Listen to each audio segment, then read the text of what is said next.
In a year of bad news for everyone, especially Florida State fans, there is hope on National Signing Day. This is Florida State Seminoles Live, our 84th edition. And standing by, Logan Robinson from Nole Game Day. As I understand it, I got the bad news about 15 to 20 minutes ago. Jason Parker, Mr. Perfection, Mr. Perfect, 83 consecutive shows, will not be here tonight. So, moment of silence. Try to pull yourselves together. No Jason Parker tonight. But we expect a big game James Coleman from fifth quarter college football to be joining us as well. And again, we're here recording sessions all day with beat writers all over the place on National Signing Day. Just wrapped up Georgia. We've got a Virginia Tech post that's coming out here in just a few minutes. Ohio State, Nebraska, Wisconsin, Oklahoma, Alabama, UCLA tonight, Kentucky, South Carolina, and many, many more.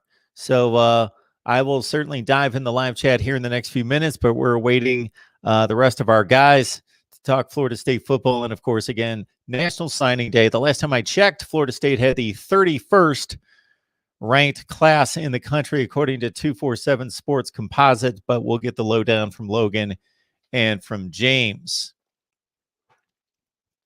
So gorge yourselves on National Signing Day reports here at MarkRogersTV, the voice of college football, because they are certainly there. Starting at 12:30, I've been basically sitting in this chair for about 6 hours, and with a couple more hours to go. So have at it. And again, Logan Robinson hopefully standing by because, man, he's the guy that's going to break it all down for us. Dominic, good to see you. Welcome to the chat. Good to see you in here tonight. Got Wayne as well. Phil, good to see you as well. Crappy recruiting. Yeah, maybe it'll get somewhat better with a few late signees possibly for you. And Wayne is saying, I still want to see Miami and Florida fans come in here with the same trolling energy they've had for us all season. Jordan, good to see you as well.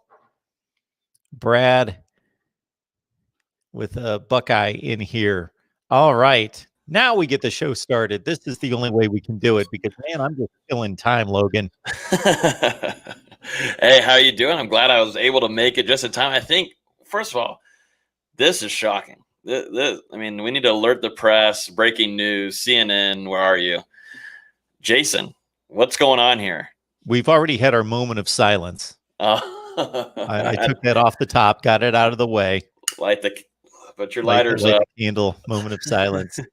Can no longer call himself Mr. Perfect. Nope. Wow. That's going to be rough on him. He must have been, maybe, did he go to jail? Did someone kidnap him? There was no explanation. Yeah, just a silent, you guys are going to be shocked or something like that. And he didn't even tell us that he wasn't going to be here. He just said, we're going to be surprised. And we sure are. We all knew what it meant, though.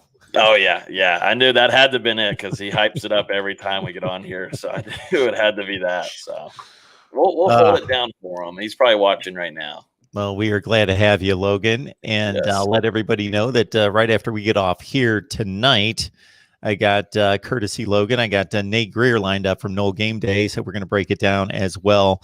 A full National Signing Day report. All right. Hey, he's going to be way better than I am right now. That's what you're going to want to wait for is for recruiting wise. Nate is he stays on. He's been doing this for so long. Even before I met him, he's been in and out with recruits since he was doing as a lead editor for NoleDigest.com back in the day. So he knows his recruiting way more than I do. So that'll probably be a good one for everybody to tune into here in less than an hour, 7. Yeah, so actually I'm going to record that. We'll get that out to everybody at some point here soon. So I basically had myself planted here, Logan, for about the past 6.5 hours. So I got 15 of these. Well, God almighty. Welcome to early National Signing Day. It feels like this is the actual National Signing Day now, but the craziness that goes on, since once you wake up at like 7 a.m., it's nonstop sometimes until like 8 o'clock with some guys. So we got to just blast away. This is what we do here. So get your recruiting fix right here. We've already posted Virginia Tech, Nebraska, Wisconsin, Ohio State, Oklahoma, got Alabama coming, TCU, Kentucky, South Carolina, UCLA, LSU, and I'm sure I'm missing a few. God almighty. And then we got more coming up on Thursday and Friday. My prayers are with you, Mark. My prayers are certainly with you. We do. We're committed. We're committed. That is true. I get it. Committed. National Signing Day. I get it. That was funny. That's it. It's together. Yeah, no, it's been a good day. It was fun. Right now in Florida State's and the program, anything will do, it feels like, sadly, but you still are looking for guys. You would like to have the 4 stars and the 5 stars even, but you're kind of just looking for guys. And I think Norvell is thinking this way, of good locker room gets with good attitudes, good personalities, guys that are going to mend well with future teammates. And I think also there's guys on the current team right now that helped scout a lot of these guys, and that Norvell picked when he first arrived this last offseason. I think there was a lot of good work, not only for watching film as a staff, but getting to know these kids. You didn't really get to see them that much at all with COVID-19 impacting a lot of recruiting this past year. But that's where you really have to go in and see how good your evals are. And you start off with trying to figure out, are they a dog? Do they have that mentality to lead somebody, be a good locker room teammate? I think that's something huge you start off with before anything, before you start looking at the four stars, 5 stars, even 3 stars. You got to find guys that are going to mend well, because that's, as we've seen this last week, transfers after transfers, the guys leaving to go to other ACC teams. It wasn't working out, and I think Norvell is trying to create a better wave in that regard. Yeah, because there's no doubt that talent's needed in sports. There's no doubt, and it's needed in football. But there's certainly a lot of examples, and I saw it again today. Northwestern brought in the 12th best class in the Big Ten, and they're going to outcoach and outdevelop 5, 6, 7, 8 of the teams in front of them. And that's not going to turn out to be the 12th best class in the Big Ten. And Wisconsin's been doing it for years and years and years, bringing in the 40th best classes in the country and coaching them into top 10 teams.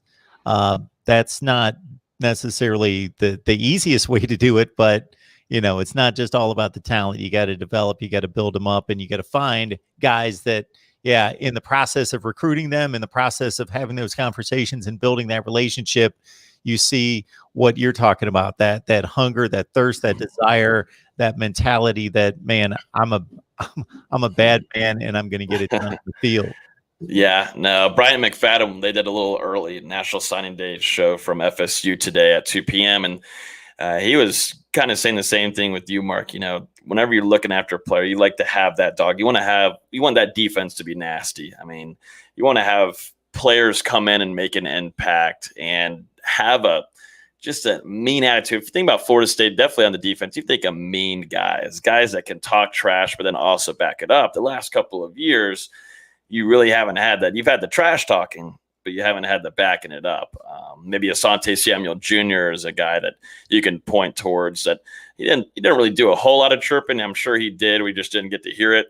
But he was able to back it up, and that's why he's going to be projected to be a first, second round guy heading into this NFL draft. So guys that Norvell is bringing in and staff, they have really high implications to be leaders and try to get this thing moved around. It's not going to be easy whatsoever, but player development is also going to be huge too, because that's also been lacking. Not only locker room guys, but player development has been a struggle last 3-4 years. Folks, help us out by hitting the like button. And we got the super chat on, so join in there. You can help us build the channel. And we're here talking Florida State football every Wednesday night at 6 o'clock Eastern time. Logan Robinson, Nole Game Day. So check out Nole Game Day as well. Absolutely. So what I'm going to do here is we're looking at the, according to the 247, list number 31 in the country, number 6 in the ACC. So again, Logan, I know you're not recruiting analyst grade A, but you know the program, and I know you've seen a little bit of tape on some of these guys, heard things, talked to your guys. So I'm going to run down guys, and if you got nothing on them, we'll just keep going. But if you got something that you've heard about, seen them, got anything on them, you just let me know. So I will let you know. Top, we've got 15 signed off. This should be the 2021 class, right? Yep. Yep. So we got Hunter Washington out of Katy, Texas. Yep. 19th rated at his position. It's a talented cat. You obviously want to get your top rated guy in your class signed. That happened pretty early on today. And Florida State, we talk about all the time, will always bring in DBs. I want to see development. I think he's a guy that really has a chance to be a star at Florida State.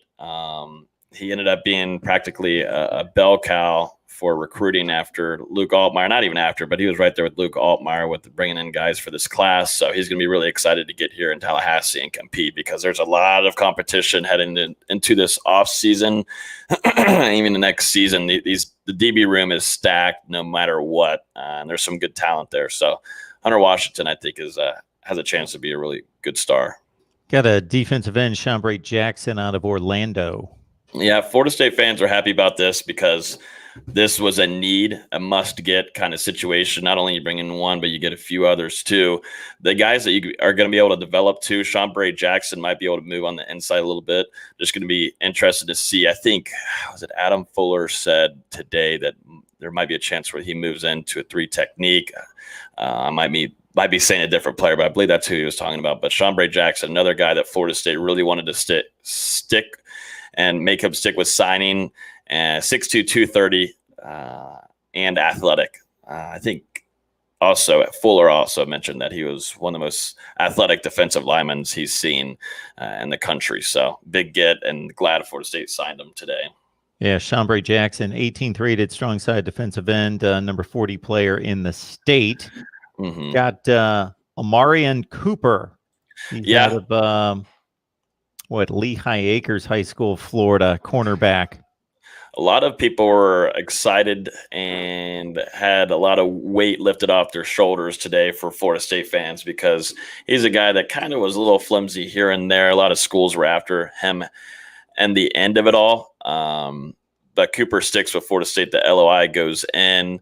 Another 4-star DB, 6 foot, 170, talented, and has a lot of potential to play a lot in his career at FSU. Rod Orr out of Alabama, offensive tackle. That sounds like a position you need. Yeah, maybe just so. Yeah, maybe I think Florida State. I think Florida State might have. Florida State fans are pretty happy about this one. They were probably celebrating. I was for FSU fans, but Rod Orr, big boy, 6'7", 296. He's going to come in and play very early on. Still going to be able to develop him. And work him in different ways. But I think Coach Atkins has a great relationship with Orr, and he gets his guy and sticks with FSU here from Alabama. Got a guy here that just came in the last few weeks that we talked up, Patrick Payton out of Northwestern Miami. Yep, and I know Jason's missing out here on talking about him because that's a guy from his area. But, I mean, he's listed as an outside linebacker here. I think he could move around to a Fox. I believe Adam Fuller talked about him having some ability to move over there, kind of be a guy that you can just throw around and utilize.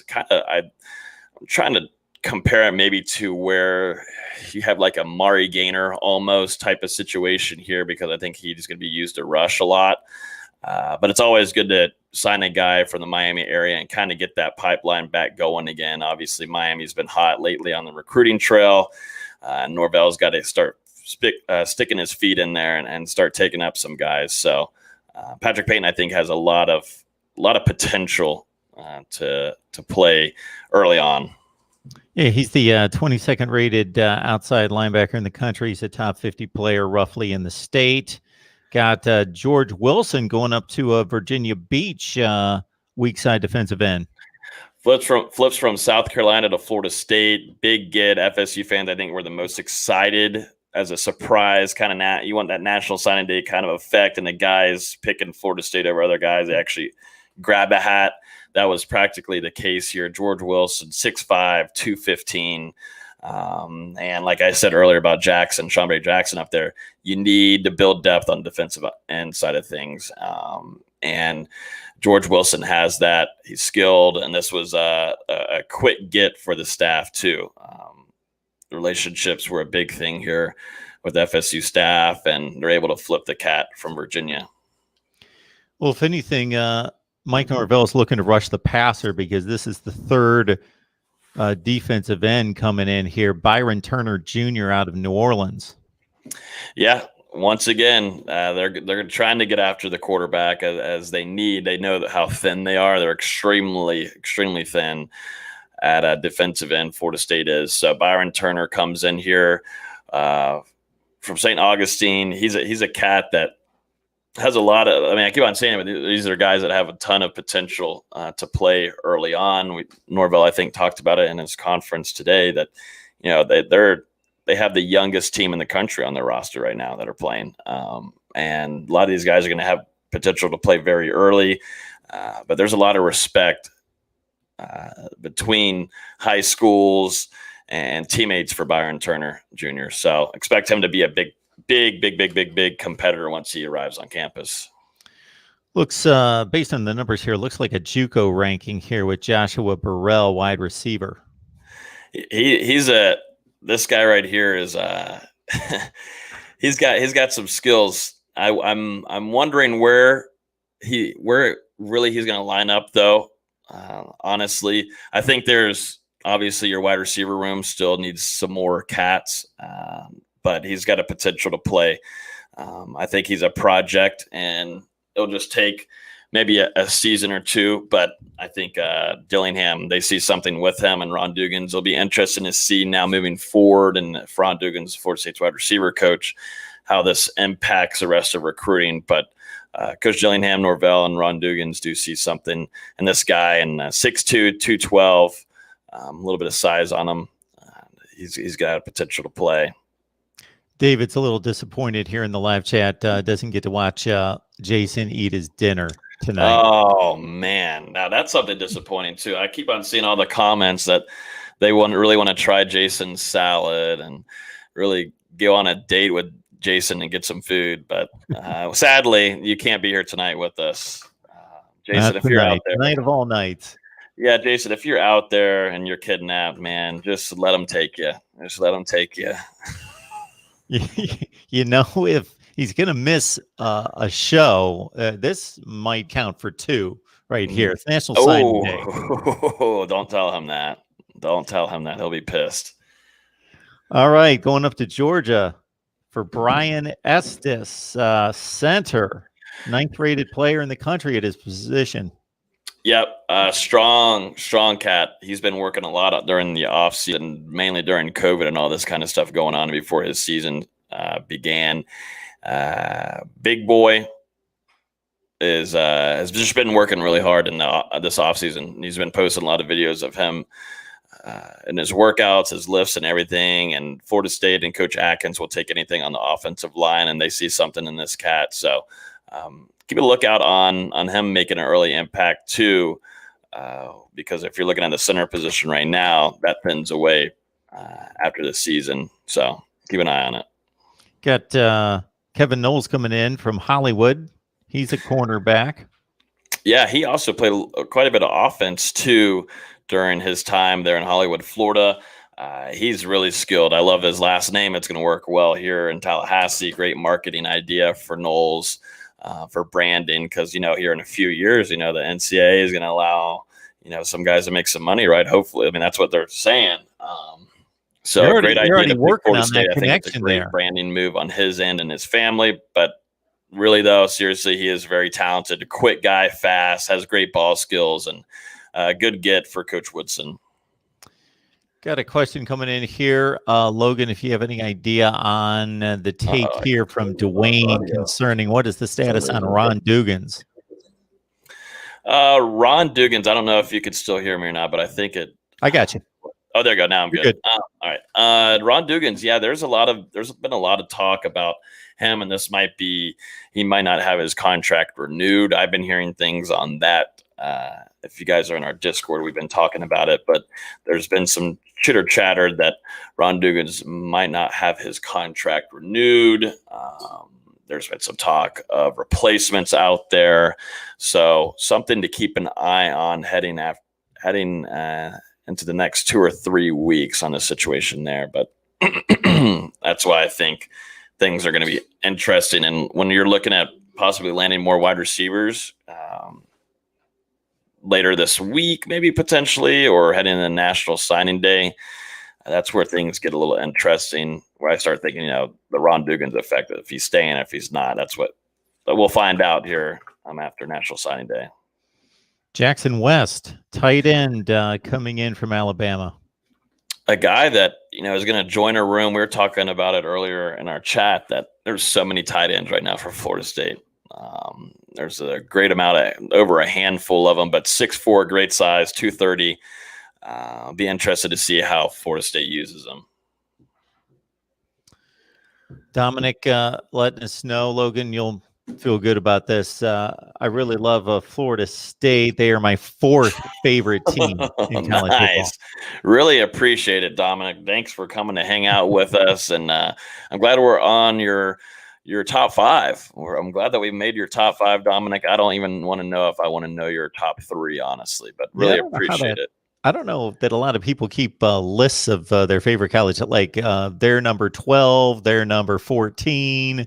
Yeah, but, I feel like I'd be down there a ways. I feel like I'd be stressed out after a while having to keep up with recruiting and even Saturdays. Like, how do you do it? 4 TVs or something? How do you do that? But really appreciate you putting us at number 4, Dominic. Thank you, man. Dominic calls us in just about every night on the call-in show. He seems like a good guy. Joshua Farmer. We got, let me just set everybody up here from Florida. Yeah, strong side, another defensive end coming in. Gimme him. And Farmer, I'm really excited about. He's going to be a project, a guy that you're going to want to develop.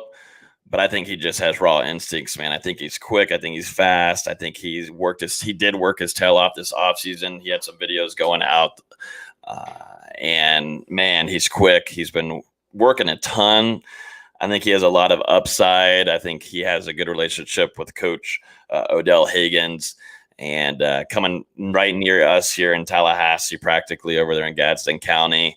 I have a lot of respect for this kid. I think he's got a chip on his shoulder coming in. They only list him at a 3-star, but man, I think if camps were going on and there wasn't a lot of stuff being held back because of COVID-19, his rankings would have gone up. I think he's like he's a sneaky guy, someone to keep an eye on. In the next, I think in 2 years, he's going to be a star. Just the way his work ethic is. I'm all big on work ethics, and I think that's the same way Norvell and staff is right now, looking at the work, these guys grinding, and he just has raw good instincts. So, and he just looks mean, and that's what you like. But 250, 6'3", give me him. 3 to go.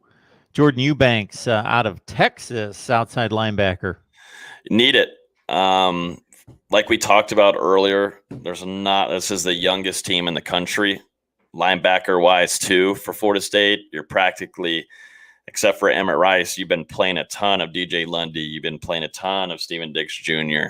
But you really haven't, which is interesting, you haven't been playing a lot of McCray and Deloach, which we thought we'd be seeing a lot more of this season. So you look at guys coming in to play linebacker who probably have a better chance of playing earlier on.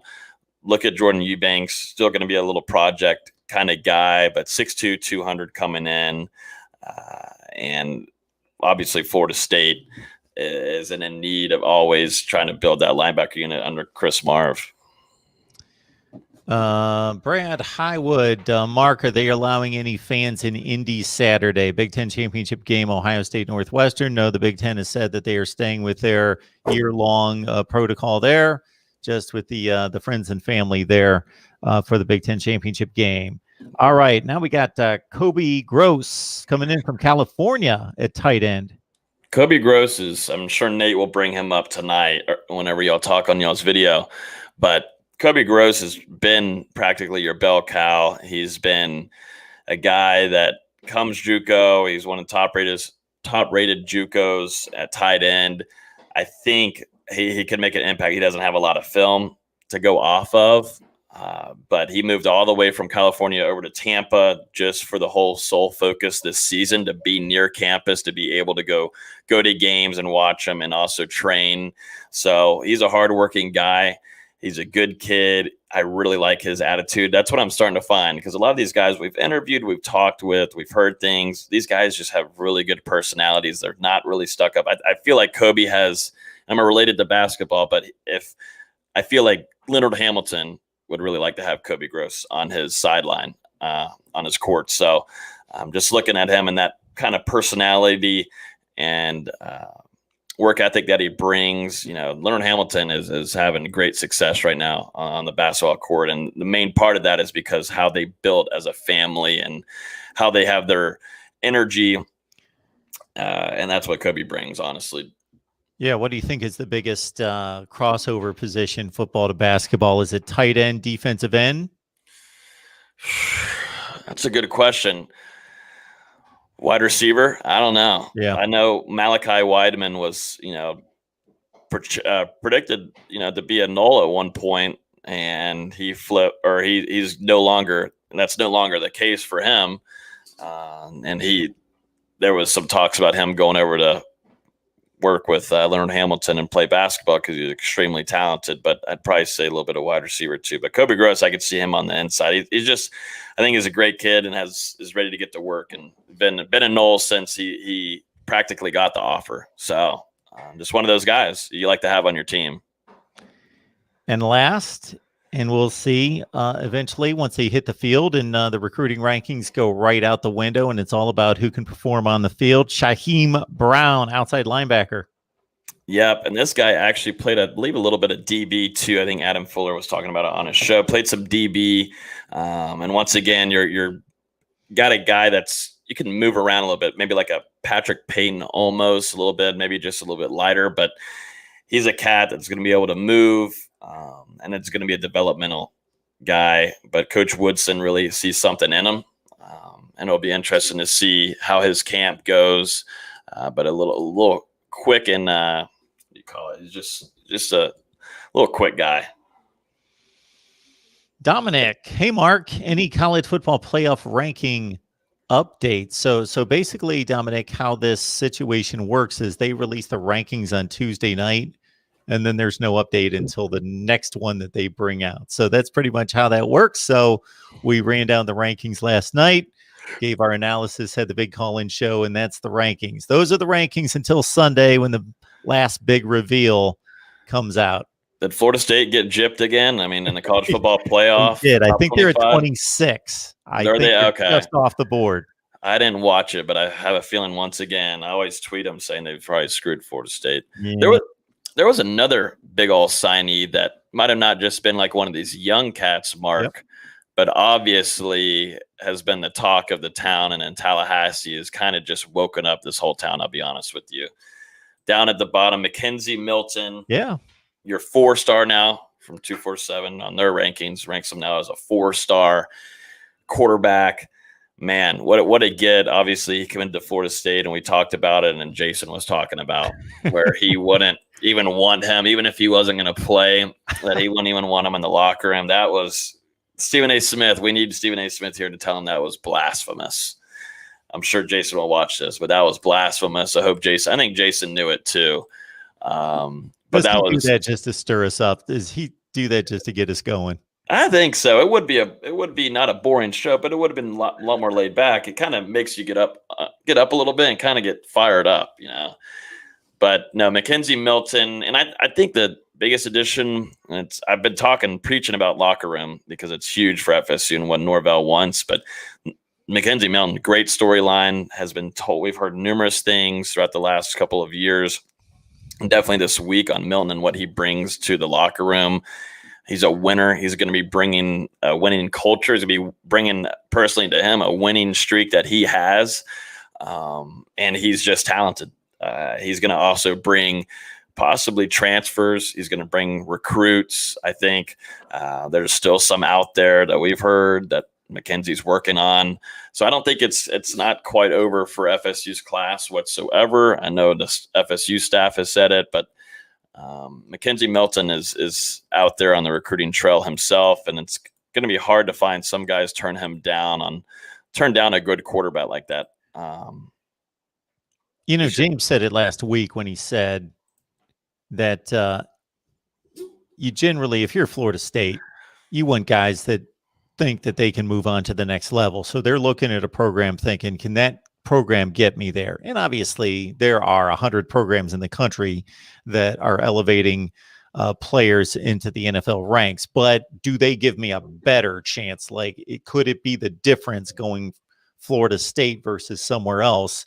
And if you look at a quarterback room and you're a wide receiver, there is no position on the field that's more dependent than wide receiver. You could be the best wide receiver in the country, and if the ball's not coming your way, then nobody's going to know it. It is the most dependent position on the field.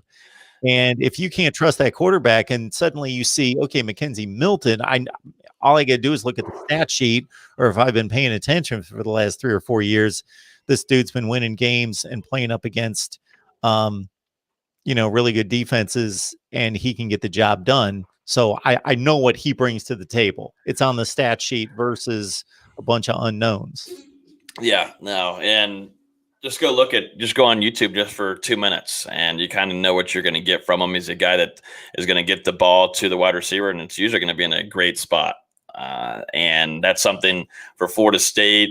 You'll take any day of the week. You'll take a guy that's smart in the head. That's something that Florida State, and I don't want to be harsh, but Florida State has really been struggling with a passer that can make his reads and actually give a threat to defenses throwing the ball. Right now, you've seen it. Florida State was moving around even James Blackman for running schemes. I mean, that's just something. That's not what James Blackman was here for, but also they had to do that because they were really hindered in him passing the ball. Florida State is bringing in a true passer that they really have not had since, I believe, DeAndre Francois. And he's wearing number 10, Sean McGuire, great number. But he's Mackenzie Milton's a playmaker. He's going to put his wide receivers and spots to get the ball. And sometimes it'll just land right in the breadbasket going down 60 yards down the field. So he's going to be a great addition to this locker room and much needed. And Mike Norvell said a few days ago, he is fired up about the addition, and it's going to help this QB locker room too. And so I don't know what Jason was saying. I think Jason was on something the other night. But as soon as I saw that come down, I thought, man, this is a godsend. This is what this program needs. Yeah. And again, none of us are doctors. And even if we were, he's got to go out there and test it. And he's been practicing. Like you just mentioned, if that South Florida game would have been out of hand, it was reported that week that he was ready to go, that they were going to get him some game action. So they were confident enough at that point to set him loose. And so he's going to go into this season, and God forbid something happens. But, the ceiling is he's a dude that's thrown like 35 or 38 touchdowns in a season and thrown for 4,000 yards. So if he's back to what he was, if he's not quite that guy, but he's still by far the best dude in the room, he's going to throw you 25 touchdowns. And if he's, again, God forbid, don't want this to happen because we want to see him be a football player and not a coach. But the very worst thing that happens is he gets hurt, and he's still, man, full of, the guy's just a first-rate dude that's got leadership ability, character. He's going to help the room, provide all that knowledge and insight. But we hope he's playing. Yeah, no, and you got to hope he's fully healthy to go. If he's 90%, he's better than locker room now, the quarterback room. If he's 80%, he's better than the quarterback room. I'm not trying to be mean whatsoever. I know a lot of people are worried about Jordan Travis and the situation there. If Milton gets the start right now, you got to predict Mackenzie Milton's getting the start next season. He doesn't just come here on his last year to sit behind and do nothing. You're expecting Mackenzie Milton to start, but you think about Jordan Travis, you utilize him. He had a pretty solid game against Duke this last Saturday, had some great throws, had some bombs actually, which I love seeing. But Mackenzie Milton's just on a different level. And you saw even against Duke, they were hindering themselves on throwing the football. And that's been the whole case this season. Mackenzie Milton is a difference maker throwing the ball. And, I mean, running the ball, I think Jordan Travis might be a more talented runner, but I'm not saying Mackenzie Milton isn't good at it. Just got to hope you got to hope that he really truly is fully healthy from what I believe his surgeon said and recovery people. He said that he's 100% and he feels good. And that's why he was cleared for contact. He was cleared to play in a football game. Mackenzie, is very close with the starting quarterback right now that's at UCF that right now is number 3 in the country with touchdowns or yards, somewhere around there. Well, he's up there in all the stat sheets. Yeah. Dylan Gabriel. Yeah. And so he doesn't want to ruin that moment for him, blah, blah. And he's ready to come down here and compete. He's not just coming here to actually, I get the job just like that. He's going to have to come here and compete. You got to have that mentality. But the biggest thing is going to be the locker room. If you're seeing right now, Florida State is getting rid of some players that have really put a disease in the soccer room. And it has started since day one in the offseason. Really day one. Mike Norvell lost running backs. He had to get somewhere. He lost Kalen LeBourne. He lost Anthony Grant. Guess what? He finds an answer for that. And if you look in this past week, you see some former Noles transferring to other places. There might have been some attitude problems, or maybe they weren't on the same page or the same process or same plan as Mike Norvell, and it's not going to work. You don't want to have people that don't believe in your coaching staff be on the team and in your locker room. It's just not going to be good, and it creates miscommunication and really leads to 3-6, type of situation. So Mackenzie Milton, great on field, but I think more importantly, locker room. So Brad, Highwood, Logan pretty much addressed your question there about locker room culture. And that's a difficult thing in football when you really think about it, because you need dudes that are aggressive, there's got to be something not quite right up there in regards to, and I'm saying this in a good way, you got to have some mean dudes that, want some aggressive alpha dog dudes. Well, with that comes a lot of, doesn't have to, but in a lot of cases come a lot of type behavior that you don't want. So man, you got to be able to manage all that, and you got to be able to find the dudes that know when to turn that on and how to channel it and where it needs to go, and not take it out on the wrong people at the wrong time off the field kind of thing. Yeah, no, it's been a whole wave. I think Willie Taggart, and we've talked about Willie Taggart on here enough, but that Willie Taggart was kind of just wanted to be friends, kind of make the people that were toxic in that locker room just be friends with them, make them happy. But the product on the field wasn't changing. It was just almost was getting worse. Nothing was going on. No progress was being made. I think Mike Norvell and maybe even the admin told him once arriving that you are most likely probably going to have to move on from some people, some players. And that's the case. That's what's been going on. And there most certainly, I believe, there may still, but is a culture issue that Florida State has got to weed out. And it is happening right in front of our eyes. It's happened this week, and you got to that's got to be the case. Going back to like 2010, 2011, 12, 13, that just didn't happen because you had some talented guys. You had to have some boys that were family. You got to have guys that were on the same page, calling each other out, holding each other accountable. There was cats this season in the locker room. There's guys leaving the practices right now, like randomly leaving the practices. It amazes me that person still, I don't think they're on the team anymore, and that should be announced soon. But Norvell's just weeding them out. If someone can make a graphic for me, just kind of weeding out the things that don't need to be there, and it's really hurting the team. I don't give a damn if you're a 5-star, if you're even a starting guy. If you're going to have an attitude like that, bye. Adios. And it seems like Florida State's able to score some points without you too. So And I just lost Mark. I might have just lost Mark here, guys. Just randomly disappeared. Hopefully there he is. See, when you I've owned iPhones and MacBooks, all Apple stuff forever. And if you swipe it the wrong way, and that's what just happened, I just wiped myself right off the screen. So, geez, Louise, back in. Thank you. I thought Jason was about to jump in here. I was like, oh my God, Jason's took over the show. Yeah, Jason's got a remote control where he controls everything from somewhere. I really think I'm in control, but it's not the case. No, we can't have that. All right. We got a slow moving crowd coming in, but we're up to 104. Wow. Okay. Logan, I'm going to let you take it away. Yeah, I was about to say we need to hit. I'm way past my 6:30 mark, but guys, you got to smack that like button. I don't know how many we're at right now. I don't actually have the YouTube page up, but smack that like button.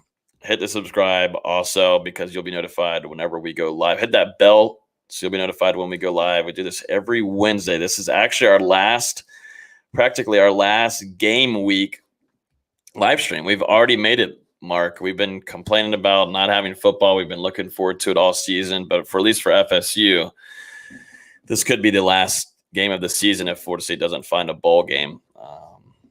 But make sure you guys hit that like button. Florida State got a win this last weekend too. You should be happy about that. Florida State nabbed a big-time quarterback, a national champion quarterback, to say the least. Jason didn't want a national champion quarterback on his team. But still hit the like button, though. Smash it, kill it. I'm reading the comments here. I saw a question on here that I'll talk about from Guy Davis. He said, Logan, or maybe this isn't a question. He said, Logan, back in the day, a coach by the name of Hayden Fry came to Iowa, and before the first game, he coached, half the roster left. Truth is, he ran them off. Best decision ever.